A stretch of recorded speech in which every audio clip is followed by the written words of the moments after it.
Welcome to the Exploring Unschooling podcast. I'm Pam Laricchia, unschooling mom and author, bringing you interviews, information, and inspiration about unschooling and living joyfully with your family. You can find the episode show notes, your free Exploring Unschooling ebook, and lots more information at livingjoyfully.ca. And here's the show. Hello, everyone. I'm Pam Laricchia, and this is episode number 26 of the podcast, and it's the 29th of June, 2016, as I record this intro. And today we have another Q&A episode. Anna Brown and Ohman and I have a great time answering listener questions. I think the three of us are starting to relax into this format. I hope everyone finds some useful tidbits as we tackle these questions from our listeners. The topics we cover this month include what's up when children say they're bored, can you unschool well in a small living environment, deschooling food, decompressing from traumatic school experiences, cocooning in the early teen years, and helping a spouse learn about unschooling principles. As always, thanks for sending in your questions.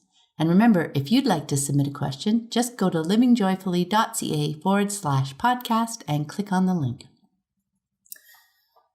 For a personal update, this week was Michael's 19th birthday. That day also turned out to be orientation at his first job as a squire at Medieval Times Dinner and Tournament. He's super excited to get started. It seems like a great place to start his career as a stunt performer.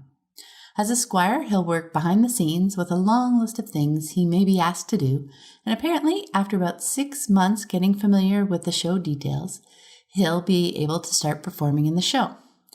So he signed all the papers, got his parking pass, and brought home the team member handbook to go through.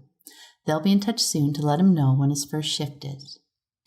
One thing I love about the unschooling perspective is how we approach every day as an opportunity to find out more. This seems like a wonderful opportunity for Michael, yet we don't place expectations on it or on him. As he starts working there, he'll find out more. Maybe it will be a great fit for him. He'll be learning lots from experienced stunt performers, he'll expand his network, he'll enjoy the work, and so on. But then again, maybe it won't be such a clean fit. We'll talk about any challenges as they come up and explore ways to move through them. And he knows that choosing to quit is always an option in his toolbox. Imagine how much more he'll know about the job and about himself after working there for a while. It's all going to be good, however it turns out. This week's quote comes from Ann Ohman in this episode, actually, because I think it's such an important point to remember.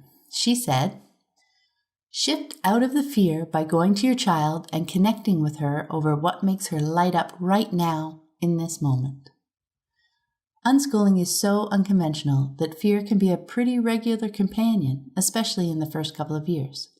So often, fear and worry comes from projecting what-ifs into the future. And it can take a couple of years to really see how much our children and ourselves grow and change in the span of just a couple of years. That's how we build trust in the process of unschooling. And it's how we become more able to catch ourselves when we start to spiral into fear. We recognize that we're projecting too far into the future. And we shift out of the future by pulling ourselves back to the present and seeing the amazing things our children are doing today. What makes them light up right now? See the learning? See that joy? That is what's important. That's what their future can look like, engaged and joyful.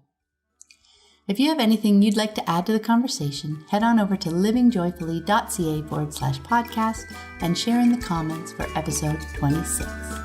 And now, on to the questions. Welcome to another Q&A episode. I'm Pam Laricchia from livingjoyfully.ca, and today I'm here with Ann Ohman and Anna Brown. Hi to you both. Hello. Hello. We're back. Yay! And thanks so much for joining me again this month. I really love the different perspectives that you guys bring to the table, and it's I get a lot of feedback too on how all the different slices and approaches to the questions really help. So thank you very much. Very cool. Thank you. Yeah. All right, so let's get started with the questions then. You want to start us off, Anna? Sure. So our first question is from Susie. Hello, I've been listening to the podcast for a while, as well as immersing myself in unschooling resources. I've been slowly applying unschooling principles, such as focusing on connection and partnership to my relationships with my children. However, one thing is really tough for me. I find myself at a loss of ideas sometimes when it comes to finding interesting ideas when my children, ages 10 and 12, come tell me that they are bored. So many of the blogs I read are so colorful and creative, and I'm not quite sure I can keep up. My kids don't seem to be very interested in my ideas, and I'm a bit discouraged. I would like to find creative solutions to problems too, but I find my mind keeps on going back to old, tried and true ways of thinking, and I'm afraid may not be as creative enough to be an unschooling mother. Do you have any tips for being inspired when you just can't think of anything? I feel like a rather boring mom. Okay, so I guess for this, I feel like there's kind of a common trap that people fall into when they first start out, and it's thinking that they have to come up with all of the ideas and solutions. What I love about our unschooling lives is that we're really all working together, and more often than not, it's the kids who come up with the interesting and creative options. I'm just cultivating an open environment and following their lead. I also pursue things of interest to me.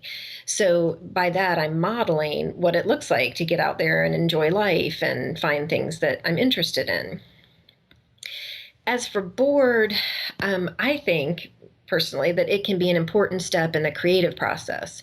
We get to this place of being bored and then we're wanting more.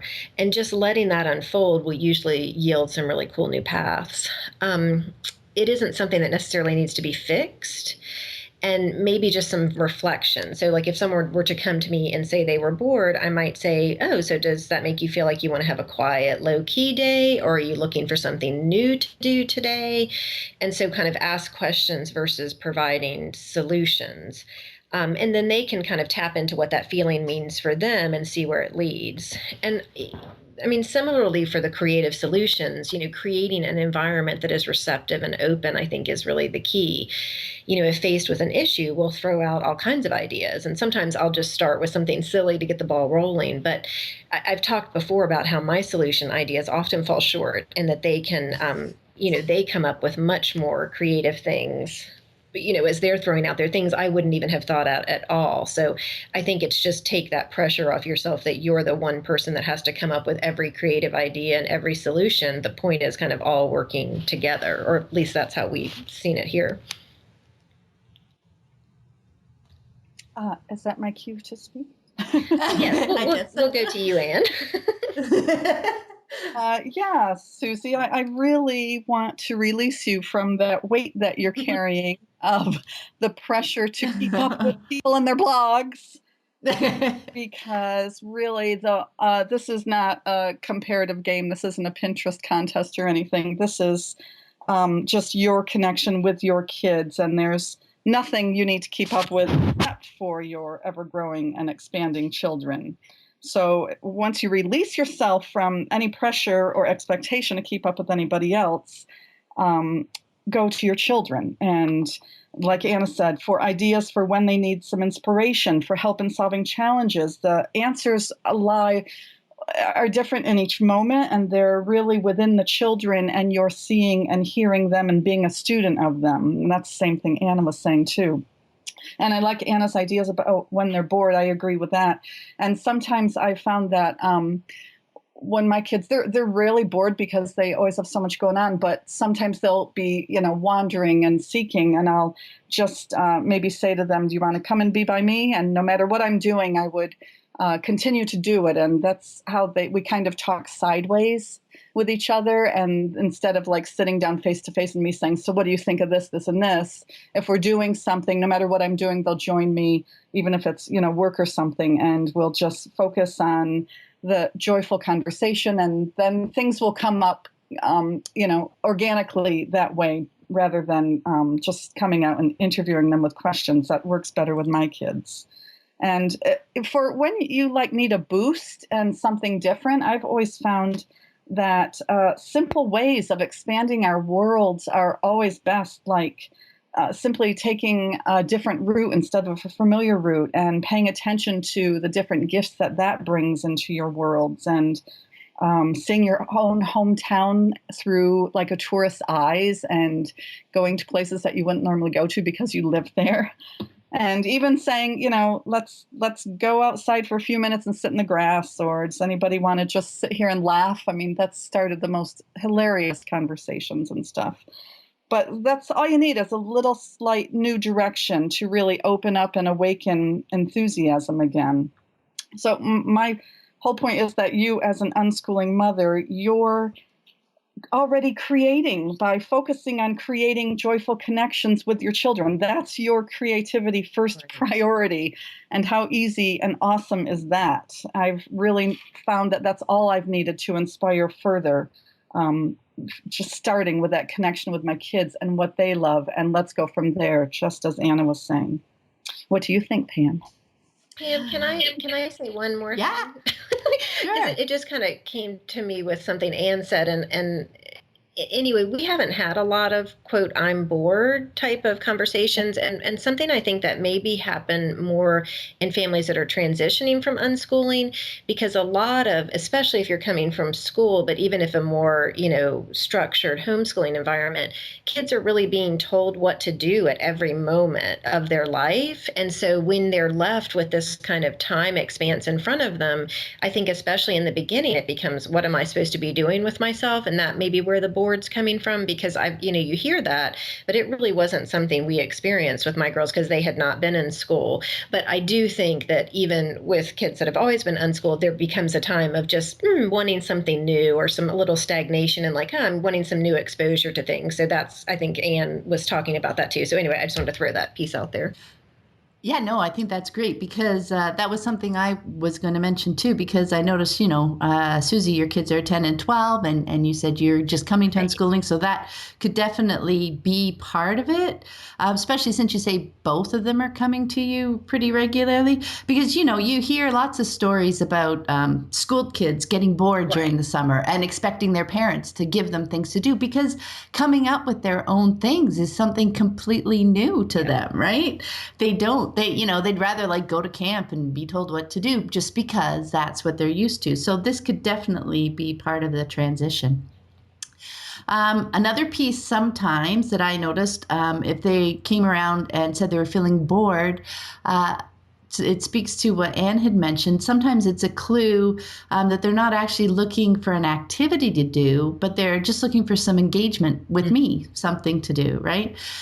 So I'd say, like Anne said, you want to come be by me? Or I'd say, you want to play some cards or go for a walk? The kinds of things that we enjoy together, or maybe something totally new that I had thought of, taking a different route, or et cetera, et cetera. But sometimes, going back to what Anna mentioned, sometimes the things that you're describing here, Susie, I realize that no matter how many things I went through and suggested, what about this? What about this? They were always going to say no to, because that they really weren't looking for one particular new thing to do. So when I realized that helped me shift my perspective and realize that feeling bored really wasn't something bad that needed to be fixed. This was more of a clue that they were in some sort of transition. Maybe I noticed this too, sometimes as one interest fades and they haven't really found something else yet to catch their attention, they might be looking for something to distract themselves. So often at that point, even just commiserating with them, right, and being with them. Sometimes they're just like stuck in their game at some place, and they're just needing to move themselves from it for a while, and not knowing what to do during that time when they're just letting the puzzle sit in their head, while they figure stuff out. Yeah, because that subconscious really works, doesn't it? And then that other piece I'm just going to emphasize again is that especially if you think they may just be transitioning and adjusting to the ability to start thinking of things that they want to do, if I thought that might be the case, I put some extra effort to make sure I was being curious for the world around me, so that they could see me as an example of someone who's interested in the things and asking questions and following through and pursuing my interests, so they could see unschooling in action. It's not just about them doing it. just me saying, okay, you guys, you're unschooling, now go do it. It's a lifestyle that we all live together. So I can take the initiative and show them the kinds of ways you can start approaching your days, figuring out what you want to do. Yeah, definitely. Okay, Anne, you want to go to question 2? Okay, that's from Jennifer. We brought our 2 kids home from traditional school 3 years ago and have been homeschooling since then. Our kids are now 12 and 10, and we are a couple of months into exploring unschooling. We are currently expats living in the Middle East, but plan on returning to Canada in the next year or 2. Our hope is to buy an RV and become a full-time RV family, partly stationed in our home city and partially traveling. Living simply, owning less, and staying out of debt are also things we feel passionate about, and we are trying to figure it out alongside unschooling. What are your thoughts about creating a really rich learning environment in a small space? For example, what if one of our children is really into music and we don't have space for a piano?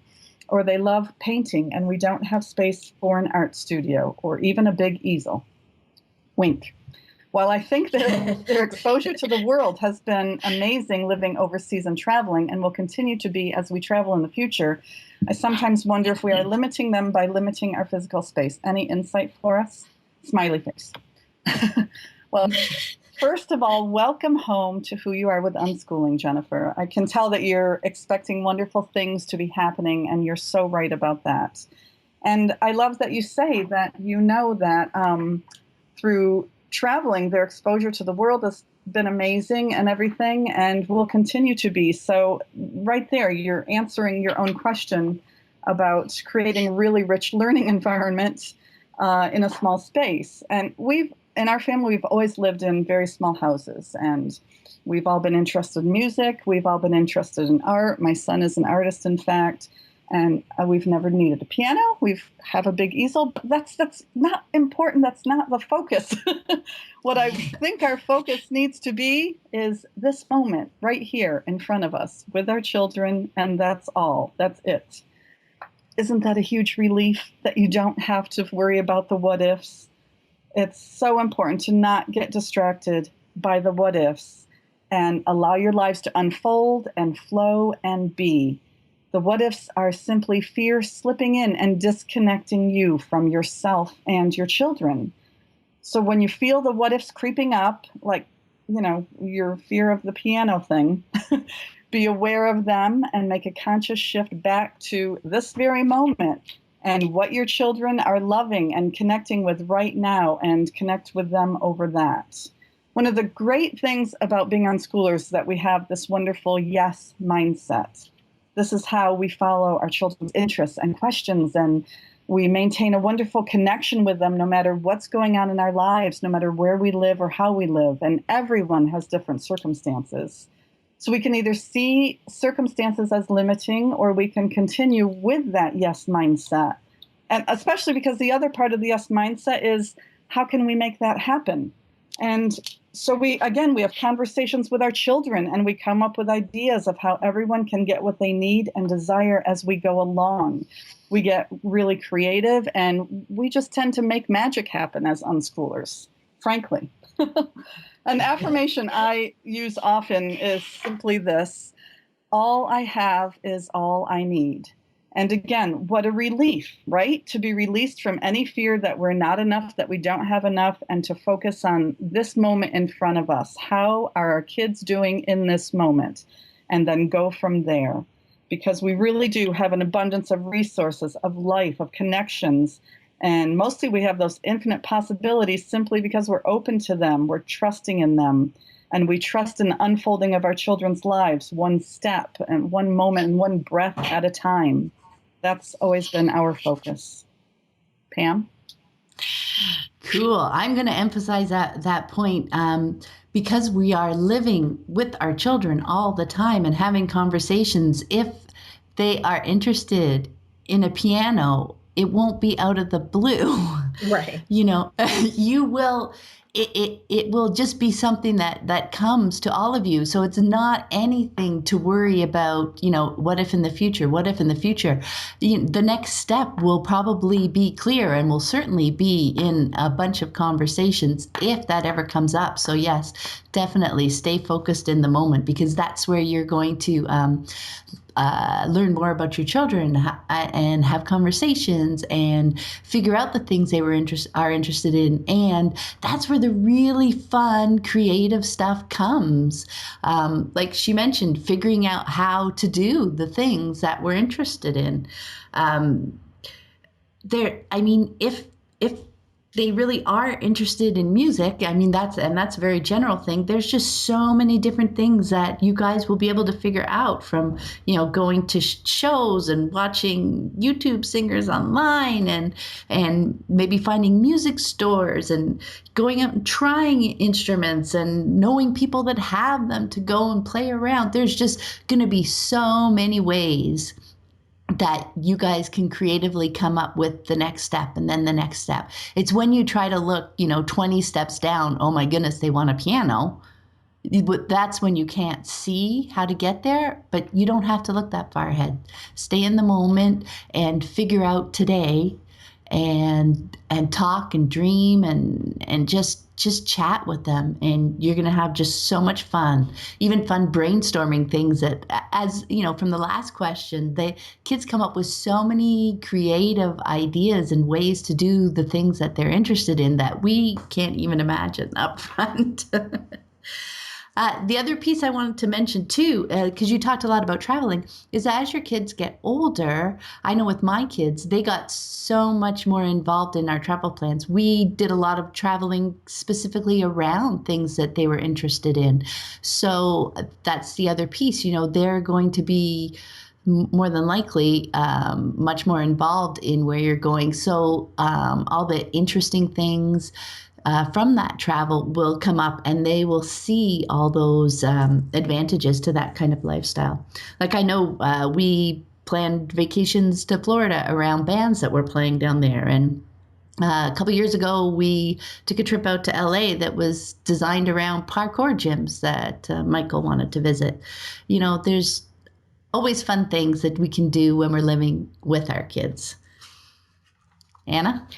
Yeah, so I love all of that because I think, again, there's so much of that just living in the moment and trusting. And I do think we really get ourselves in trouble when we think 20 steps ahead, when it's, thinking this problem way down the road, we're going to have it. No, we don't know that we're going to have it, and it'll make sense as we get it.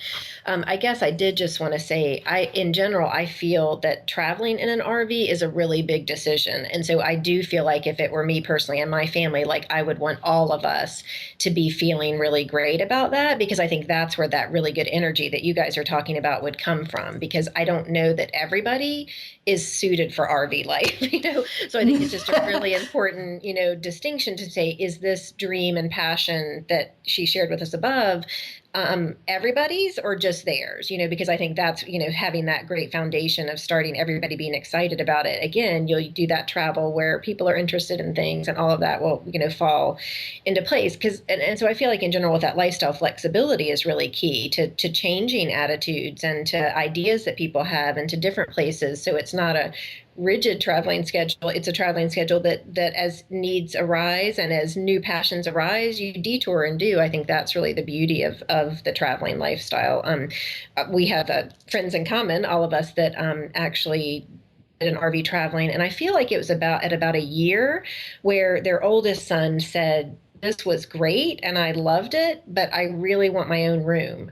I really want to have my own space. And, it kind of came out of nowhere. He had been enjoying it. But what I loved about this family is that they really heard him and honored that and found a place where they wanted to settle down. And they had that traveling time. But then they also honored that as he was going into his, mid-teenhood, that he really wanted this own sacred space for himself. So I think it's maybe not getting attached to one particular vision, but trusting as you're living together and living in that moment that things will play out and the choices will become really clear. And just in a practical note, basically what Pam was saying, there's so many ways to meet, needs about interest. or programs for creating piano music on a computer with a really small keyboard, tons of portable art options. So for the examples that, you gave above, but, I feel like anything can be explored kind of in any environment. And then as it grows and changes, those would be incremental changes like Pam was talking about. And then it would flow into the next thing. So again, I feel like it's just live in the moment and trust that and be flexible. Yeah, that's great. Then that's a good point about, that's what you'll learn, right? By having conversations and being open. If somebody's not enjoying it anymore, you're going to dig into that. Okay, question number 3. Yeah, this question is from Julie. We have been unschooling for 1 year, but have only recently, as in the past few weeks, begun loosening control over food. My 7-year-old daughter is very drawn to sweet foods. Ever since I've been allowing more free reign over food choices, she seems to constantly be in the kitchen, going through cupboards, looking for a cookie or some other sweet thing, or saying she is going to make a peanut butter and honey sandwich, even though we just ate a meal. It really seems like she just has this insatiable craving for sugar. Could this be a deschooling period for us? What I mean is, perhaps we are deschooling not from school, but from conventional parenting on the food issue.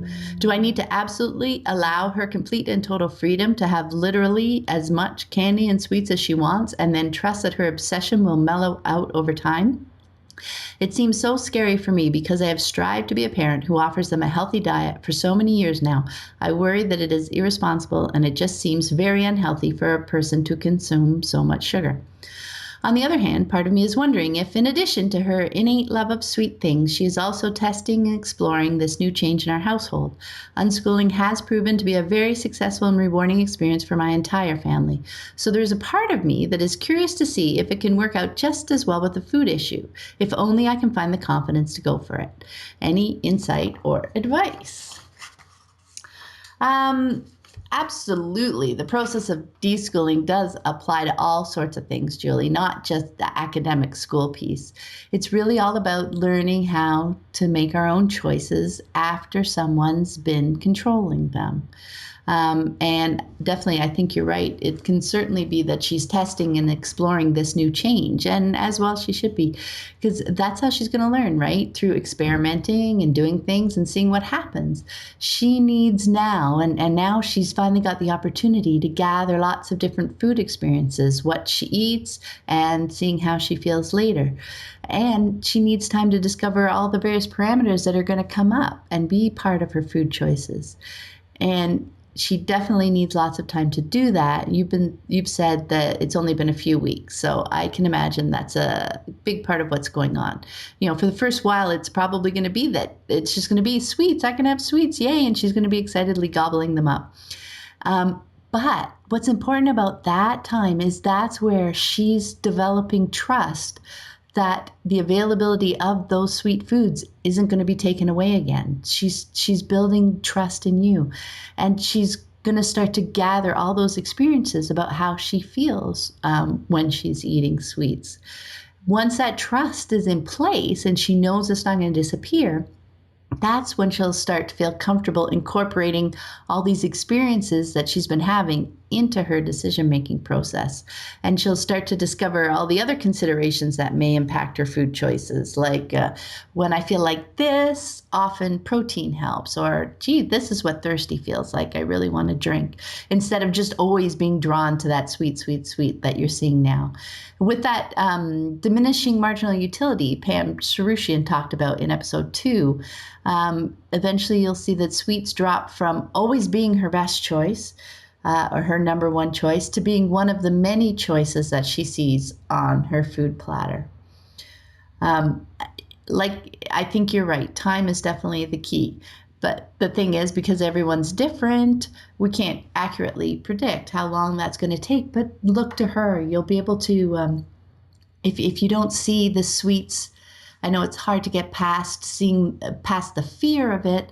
But when you can open your mind a bit and see the exploration that she's doing and the experiences that she's having, that can help you get more comfortable with the time that the process takes.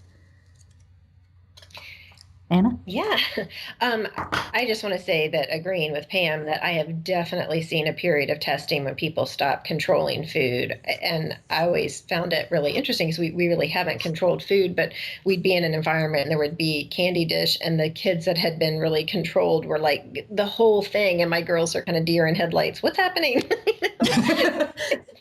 And so I think it is just really common because I think as humans, we don't like to be controlled. And so when that, is lifted, it becomes this, that scarcity then becomes, I'm going to hoard and do and take everything I can. So I think it's just kind of a normal human reaction. Here, we really take a kind of listen to our body approach. And I've found that as they, and myself included, become more in tune with our body, we really find the foods that work best for us. And what I've also seen that you can line 10 people up and it's really going to look 10 different ways what feels good for them and what fuels them and what works for them. And so, that's why I really like to go back to the listen to the body, because I don't really believe that I know best for someone else, even though I have ideas about myself and in general, I feel like that needs to come from within. And I think kind of playing off what Pam said too, just, she's going to explore this and figure out what this means to her. But I guess I'm wanting you not to also be like cringing in the corner while she's doing it. Maybe there's a way to, embrace and, hey, do you want to make some cookies together and do? And I know for me, it's really, we don't have a lot of, like candy from the store kind of things in, but if people are feeling a need for sweets, we'll make cookies or we'll do whatever. And so maybe that can be something you join in together. And as she looks at you and is like, hey, she's trusting me and trusting that process, you'll see that transition to where she's just then able to really look inside her body and say, what am I wanting right now? Because she is probably thinking, are they going to pull the plug on this at any minute? Because it's really not been very long at all. So, those are just a few thoughts. But Anne, what about you? Did you say Anne? I'm sorry. Yes. We lost Anne. Well, you're kind of going in and out. That's why I wasn't sure. I know. I'm hearing that too. I hope it's okay, Pam. Julie, I really love your question so much. I don't feel a huge amount of fear there. I feel like you want information, you get unschooling, you're loving your unschooling life so far, and you just are concerned about the sugar situation with your daughter. And I so get that. And as Pam and Anna have said, yes, she's evolving and expanding with this new trust that she has. And that's a really cool thing. And it's important to see with each time she reaches for a cookie or searches for sweet that all these layers that are going on within her that Pam and Anna had already talked about. And if you can see it as her science experiment and her sociology experiment, if that helps you at all to trust in her and see the levels that she's going through with this new trust she's playing around with, then do that, because that's really what's going on. And so she's the whole thing about listening to your body and the information that we unschoolers provide to our kids and have conversations about, that will come later after the trust is established. Because for somebody who has had control for a very long time, if you start giving her information about how dangerous sugar is and all of that, that'll just kind of thwart the whole trust thing. And she'll think that you're, going to just take it away from her again. So, don't go in that direction until she is able to pay attention to that for herself and seeks out information and can say, as they were saying, oh, I ate too much sugar, I really need a salad now. And with my kids, our kids kind of brought us to a different eating styles. Jacob chose to be a vegetarian, and Sam is a chef, so we followed them playing with their food and everything, their food experiences, and it's been really fantastic. It's a good time for you to connect with her even deeper over the things that she loves and, build up that part of your relationship. And it's a good time for you to maybe take up knitting or something, so that you don't, as Anna was, find something for you to do, so you're not conveying your nervous energy about the sugar thing and also jump into it with her. When 23 years ago, when Jacob was less than 2, I read a book called Preventing Childhood Eating Problems, and I did some research today, and it's actually changed title, and it's now called Kids, Carrots, and Candy. And this was, as Jacob was 2 and we were inventing the unschooling life because we didn't even know it was a word or anything. But the description for the book says, this insightful book offers a common sense, relaxed approach to healthy eating based on the method of self-demand feeding. I don't like that term, but you read it with your unschooling eyes. It says, contrary to the belief that children must be forced to eat what's good for them, to clean their plates, and to avoid all sweets, Kids, Carrots, and Candy presents evidence that children will naturally self-regulate their eating if rigid rules are not imposed upon them. By trusting natural hunger cycles and letting children choose when, what, and how much they eat, food becomes demystified, and a lifetime of fears, fights, and anxieties around food, weight, and diet are eliminated. So that was a good book for me. And as I said, read it through your unschooling eyes. We were drawn when Jacob was little, inspired by the book, to make a drawer for him with all kinds of food choices in it that was easy for him to reach at any time. And he had his own shelf in the refrigerator it had candy, cookies, cheese, yogurt, sandwiches, crackers, just anything that was in the house that he wanted to buy and eat. It was all in one place and available for him.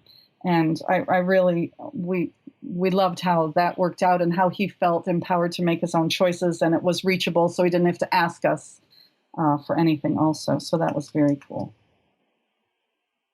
Brilliant. I'll put a link to the book in the show notes as well for people. Right. Anna, question 4. Okay, so this question is from Sandy.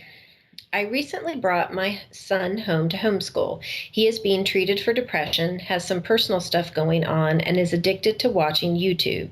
It's only been 4 weeks, but I wonder how long to let him deschool and what I should insist he do. He has some executive function issues as well. So first, the thing that sticks out to me the most is YouTube. And I'm just like, oh my gosh, YouTube, it's such an amazing resource. So much can be learned there. There's so much joy that can be found there. There is nothing like the great belly laughs I get from carpool karaoke to start the day. And so I would just say trust that he's finding what he needs right now based on what he's been through and how he's needing to kind of detoxify from all of that. But I'd also check in. It can take a long time to really do that detoxing from a difficult school experience. And, I know in the circles, you'll kind of hear typically 1 month per 1 year of school. And you don't mention the age of your son, Sandy, but I'm guessing that he's older than 6. So we're probably looking at, a little bit older child, but I'm not sure. You can also join in and see what he's enjoying about YouTube, share and talk to him about it. I think using words like addicted is really distancing. It can kind of serve to put up a wall. And when we can celebrate and join in with our kids and show them that we value them, but we also value the things that they enjoy, I think that that's so critical to building the relationships and healing when you've had some traumatic things from the past. Focus on what he loves and all the wonderful things about him. And you'll see that the diagnoses and other labels really become so much less important. It becomes about your connection with him and the way that he shines in the world. So I think maybe next to you, Anne. Okay. Hi, Sandy. I wrote these notes after I read your question in all capitals. I wrote the word heal, period. Mm-hmm. I wrote the word time, period, in caps. I wrote insist nothing, heal everything. And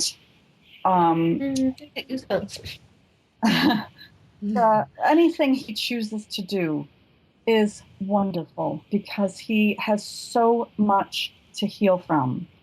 And this time you need to utilize this time that he is healing by diving into anything that he finds comfort in to learn about unschooling. Because as Anna pointed out, the language that you're using is distancing himself from you, and unschooling is about connecting with your child.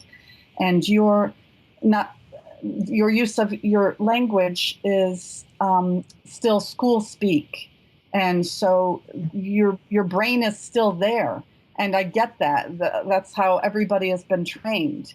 But your son has had enough of that.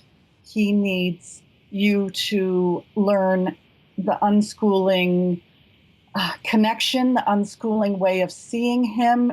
And that's the way he's going to heal, by your gentle love and support and encouragement in anything that he wants to do. There's no insisting in unschooling. Absolutely not. Seeing the world through his eyes, understanding what he is going through, understanding what he has gone through. You've been there. And give him all that he needs to heal, which right now might just be space and respect that he is wanting to dive into watching YouTube and find joy in that, which is fantastic. And while he's doing that, as I said, read Pam's website, Pam's books about unschooling, listen to the podcast. You dive into your new homework of unschooling. Pam? Yeah. Hi, Sandy. Hi. I'm so glad your son's home. That sounds like it's been a really rough time for him. And I, too, would just say, rather than thinking of YouTube as something addicting, think of it as his comfort zone right now. You don't need to insist that he do anything. I think it would help the most if you just join him in his comfort zone and give him even more comfort. So just look with those eyes: food, companionship, laughter, conversation. Just fill him up with any of the stuff that he loves right now, so that he knows deep down that he's loved no matter what, and that he is safe where he is. So just do anything that brings him joy. And as Anna mentioned, that guideline for deschooling, which usually a month for every year of school, but realize that when the school experience is negative, it can definitely take longer. Right. Yeah, I know with my eldest son, he was almost just about 10, and school was definitely a negative experience for him when I brought him out. And it was just focusing on the fun. For a year. It was a year. And then he kind of looked up and he's like, hey, one of his traumatic experiences that he'd had with his with teachers was around writing. And he's like, oh, look, I haven't written anything for a year. And, that was healing for him. He really needed that time. And also, as Anne mentioned, I suspect you went to school for many, many years, so you've got lots and lots of deschooling to do alongside him and learning about unschooling. So if you can relax, have fun with him, and focus on your own learning for 6 months or even a year, and then just kind of pop up and see where you guys are, I think you will be amazed. Mm-hmm. Yeah, I think it'll be a really cool experience. And do you want to do question 5? I would love to. It's by somebody called Anonymous. Just kidding. I've been up since 3:30. It's anonymous. And she writes, she writes, I wonder if you could talk a bit about cocooning, which I know is common in preteens, early teens, and your experience of the emergence into butterflies. One hears a lot about active, confident, unschooling teens out there in the real world, but so far this hasn't been our experience other than online. My daughter is 12, and we've been unschooling for a year and a half, and it's been fantastic. She's doing all sorts of great stuff at home and socializes a lot online. But apart from special events or holidays and seeing family and close friends occasionally, she's been cocooning for much of that time. I completely understand why, and I've very much been supporting her with it, trusting that this will not hold her back ultimately, but I do worry sometimes about how or whether the process of stepping out of her comfort zone to make the most of the many resources and opportunities in our area will evolve. If you could share your experiences or those of others you know of this cocooning phase and the emergence into butterflies, it would be much appreciated. I hear you. And I'm really glad you're supporting her with exactly what she wants to be doing. I love that. And I would expand that support to include seeing her as a butterfly right where she is right now. Everything you described sounds really fantastic to me. And she really does more than we even do. You're calling it The same thing. It sounds like she is just shining, doing exactly what she's drawn to doing. It sounds like the problem that you're talking about is that the fact that who she is isn't matching up with the vision in your head of who you think she's supposed to be, and even who she's supposed to be in the future, and you're not even at that place yet. So you're feeling worried about her not being something that she's not now at some point in the future, which feels to me like it's kind of stealing away her now and her future, her beingness. So it feels like you're creating the problem in your head that isn't real, which is exactly what worry is, creating a problem in your head that isn't real. And you're allowing it to shift your focus away from her glorious shine in this moment. And to me, that's the danger with seeing this as cocooning. We keep waiting for the butterfly. We can call it cocooning as long as we completely honor and celebrate the cocoon and the being in the cocoon. But to me, man, I see her as that glorious, perfect butterfly self that's right in front of you right now. And I personally am not a believer in pushing anyone outside of their comfort zones ever, unless that person truly expresses a desire for support in going outside of their comfort zone. And in that case, the comfort zone is ready to grow and the child is ready to evolve. And I think the use of the term comfort zone already makes the person feel small and maybe even lazy or something, that they're not coming out of their comfort zone. When the truth of those words is that a person is content with life as it is. That's not small by any means. That's really huge and beautiful.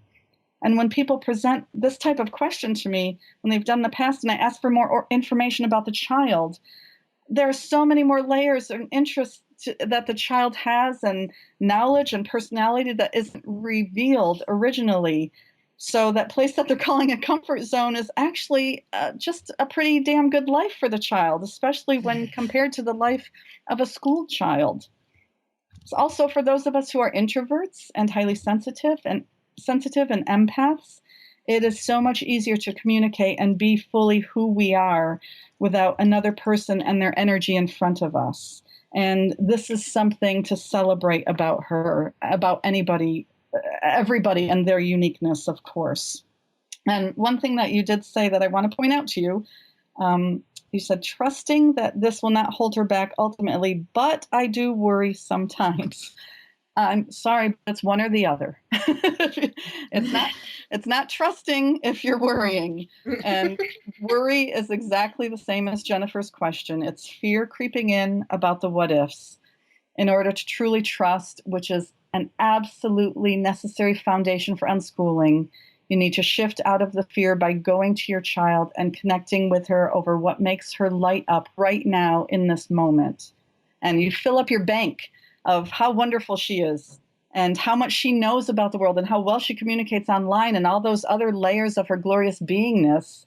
And then when you start to worry, you draw on that bank. You draw pieces out of her wonderfulness. And you breathe and you truly trust that all is well. And much like Susie, reading the blog and feeling uncreative, do not compare your daughter to any other teen in the world. Anna, Pam, and I even all have very different children, and same children within families, and they're all doing very different things in the world. They respond to joy and challenges, and their creative voices are different. This is something to be valued and celebrated. So see your child, soak up her glorious shine. She sounds so wonderful. Pam? She does. What she said. One thing I did want to point out was, yes, when you talk about worry, oftentimes when I was starting to get worried, that was almost always a clue for me that I had some expectations in there. And yes, that's where your fear comes, when you have expectations in your head that aren't matching what you see in front of you. So that would be a great place to start.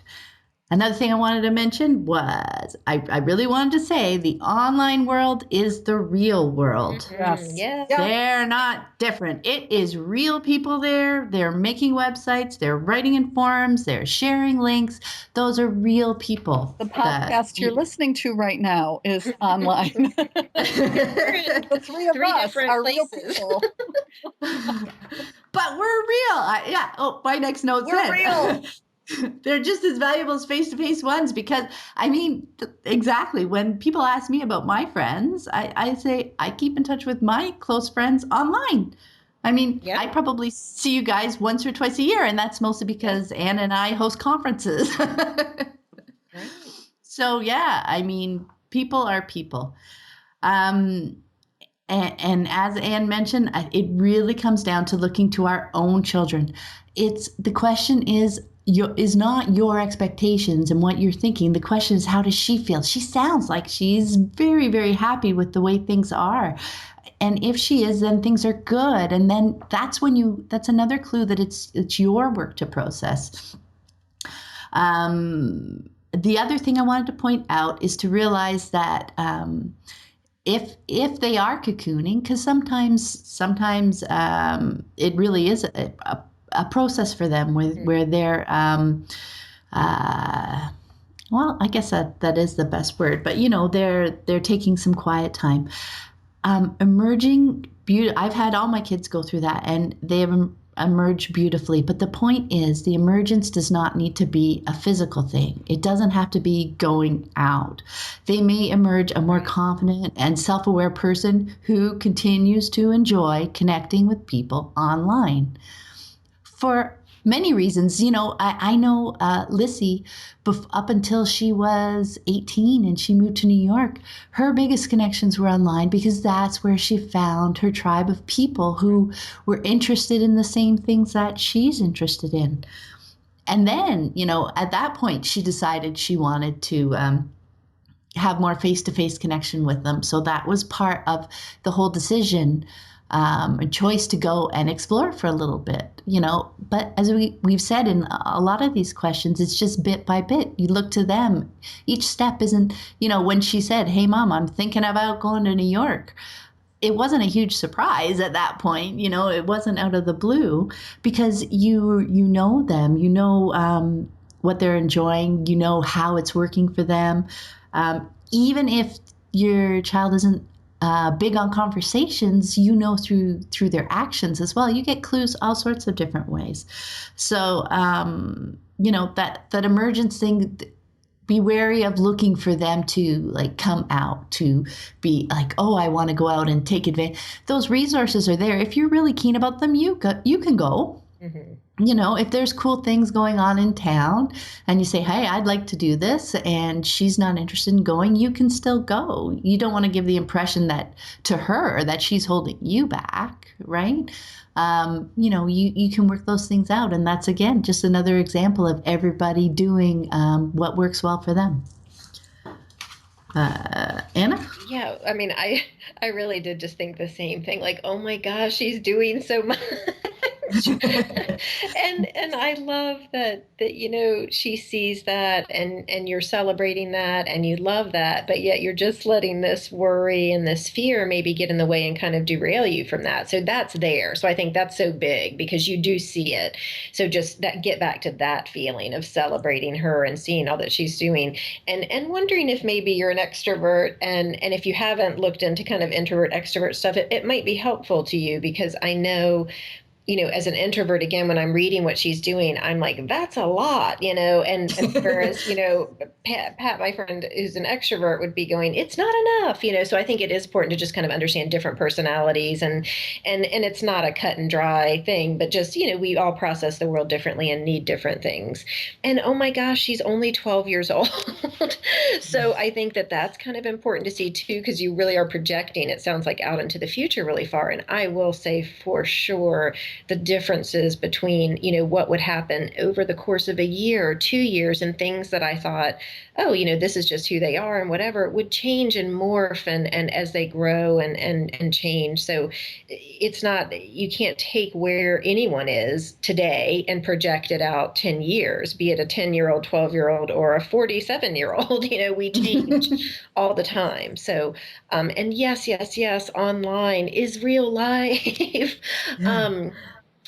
So much so. I feel like, so I have a gamer as my younger daughter, and the social involvement, the strategizing, the problem solving, the relationship pieces, that are coming as they're dealing with, who's doing what, how are we doing it, what's this group, all kinds of dynamic issues and whatever. But that was a really comfortable way for her to be in that world. And it is real. And the people are wonderful and amazing. And many of them we have been met in person. But that daily online connection is so important for a lot of people. And it certainly is for me, with my closest friends living in very, very cold places I will never live. But I can still be with them from afar. And I guess I too just want to say that what I've seen, with two teens and the teens around me, is there's so much for our teenagers to assimilate as they're growing into adulthood, so many things to figure out. And what I love about unschooling is it does provide the space to take it at their own pace, and there's not one set path or a right way to do it.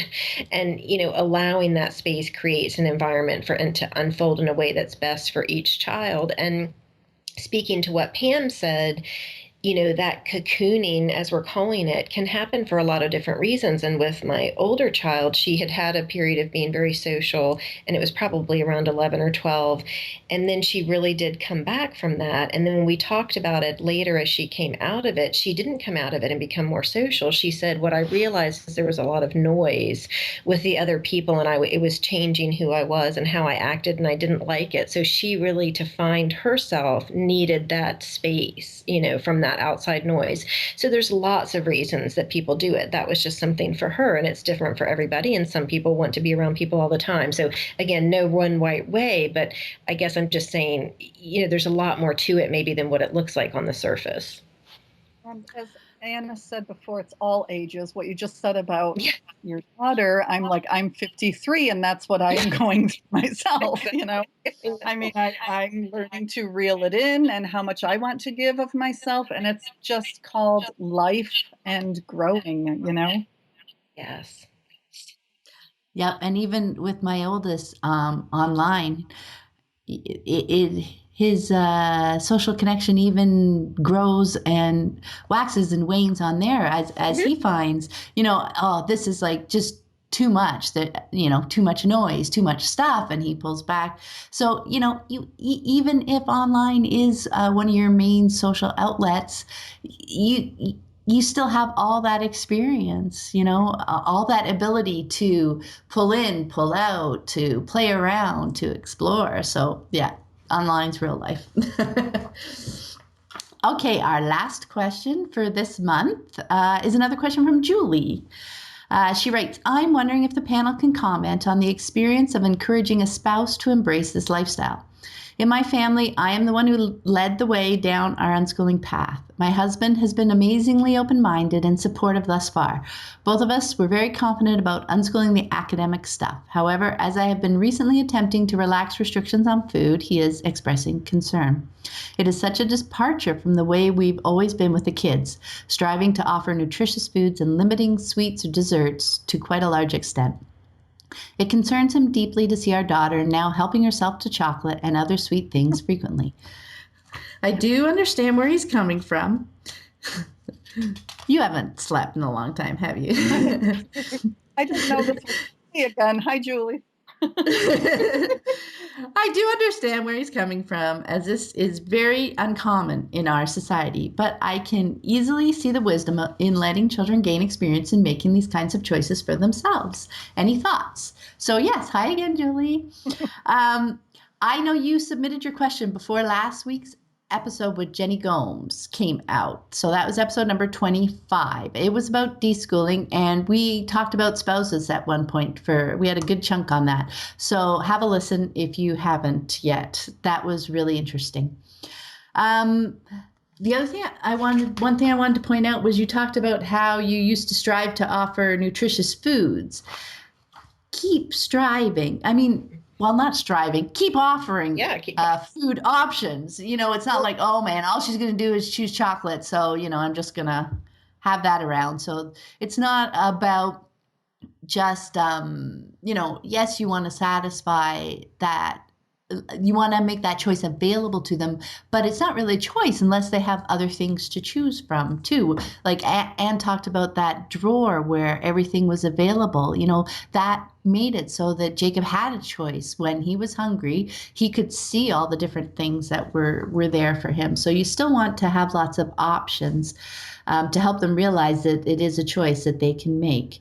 Another thing I wanted to point out was one thing that can happen when we're feeling triggered, especially, for your husband, when they make a sweet choice, is that trigger tends to stick with us more than the time they happen to choose the fruit or the sandwich or something. So it can feel like they're, quote, always eating chocolate, but that's really only because those are the moments that you're remembering because they made an impression on you. So make an effort to notice all the food choices that she's making. Over time, too, over a week and then over a month. For helping him understand this direction, think about the ways that he learns and makes connections. You're supporting his learning, just the way you're supporting your child's learning. You're not trying to force him into an idea because that's not going to work. So maybe that marginal utility idea that I talked about earlier will make sense for him. Maybe chatting about how learning about food works the same way as we learn about science. Having choices, seeing what happens, and then taking those experiences into consideration the next time we make a choice. So it's about meeting him where he is, and find out what his questions are. Help him find the answers to the questions rather than thinking of, okay, this was me, I came up with all this, I'm trying to pull him along and I'm trying to convince him, because that's not going to that's going to set up an adversarial kind of conversation rather than one where you're just helping him explore the whole idea of learning about food. That's it for me. Yeah, I don't know that I have a whole lot here, but basically, I think it always helps with situations like that to really have conversations and talk about what is the fear. Because I think sometimes when we just say she's eating nothing but sweets, we get kind of stuck there instead of saying, oh, okay, so what's worrying you about that, or what do you think is going to happen, or what, and get them to kind of see that it's just like we talked about with the earlier question. These are what if fears that are way down the road. So if it's obesity or it's diabetes or it's whatever that unknown scary fear might be, those things are way down the road. And so I think sometimes it helps just to have that step back. What are we really afraid of? Okay, but is that really what we're experiencing now? No, of course, she's eating more things than just chocolate all day long or just sweets. And what are those sweets doing for her? And what, those are carbohydrates. And so is it helping her with energy? Does she feel better? Are there other ways? So there's so many conversations I think that can be had around that. And I think sometimes it does just help it depends on the personality of the person, but to kind of flip it around and, I can imagine that he wouldn't really want to be controlled with what he eats. So sometimes it just takes that little thing to go, oh yeah, that doesn't feel great, and so I don't want to have that type of relationship with my child. And I think that, it's easy for people to understand when you start having a conversation that when a choice comes from inside of us, it's so much stronger and more powerful than when a choice is forced upon us. Because basically we may do what someone tells us to do for a while, but as soon as they're gone, we're going to do something different. And so I think, again, that's why I go with the listening to your body, because I don't need to be there for them to listen to their body. They're going to always have that with them to make those decisions. And so I think when you can kind of spell some of that out, like the reasoning behind what you're thinking, it makes sense. And so I think that he can see that too. And so I think it's just sometimes that stepping back and seeing the bigger picture and having those conversations and knowing that he's coming from a place of love and, the two of you talking about that together. Anything from you, Anne? Yeah. Julie, I was at the grocery store this morning. I'm talking about the grocery store again. Now it's the portion of the show where Anne talks about the grocery store. So at the grocery store this morning, I realized very quickly that it was summer vacation and my experience at the grocery store would be completely different for 2 months because the children are in the store. The children who have been locked up for 10 months out of the year in school, and the children who have adults with them who have limits and controls on everything they do. Their food, their bedtimes, their TV watching, their clothing, their words, their brains, their very beingness has been controlled for all of their lives. And these kids are in the grocery store and they have no idea what to do or how to act or how to connect because the script for the past 10 months has been the school script. Now they're released and they're in the grocery store. And these kids, these 2 kids, they never heard a word their mother said to them because these were the words she was using with them. Get down, stay there, stop that. No, pick that up. Put that down. Get back here. I told you not to do that. That's how they communicated. And in between all of that, the kids were running, crashing, screaming, yelling, slapping, kicking. These kids don't know themselves at all because of all of the control. They don't have a real relationship with their mother because of all of that control. And they certainly don't know how to listen to themselves or their bodies about anything because of the control. Controlling our children's food seriously just makes them take a 5-pound bag of sugar out back when you're not looking and go at it. And once again, I want to recommend the book Kids, Carrots, and Candy because I think your husband would find some help in that, or you can take him to the grocery store during summer vacation and observe controlled children there. And that's it for today's stories from the grocery store. Brought to you by Anne's local grocery store. And that's the last question for this month. I want to thank you guys so much for answering questions with me because you're awesome and it's always great to chat about unschooling with you. Yes, it's so fun. And just a reminder for everyone, there will be links in the show notes for everything that we mentioned in this episode. And as always, if you'd like to submit a question for the Q&A show for next month, just go to livingjoyfully.ca/podcast and click on the link. Thank you very much, everybody. Have a great day. Bye. Thank you. Thanks for listening today. I hope you found it helpful. You might also like the backlist episodes at livingjoyfully.ca/podcast. You can also get your free Exploring Unschooling ebook at livingjoyfully.ca/exploring unschooling. If you'd like to connect, you can also find me on Facebook at Living Joyfully. Until next time, have fun living and learning with your family.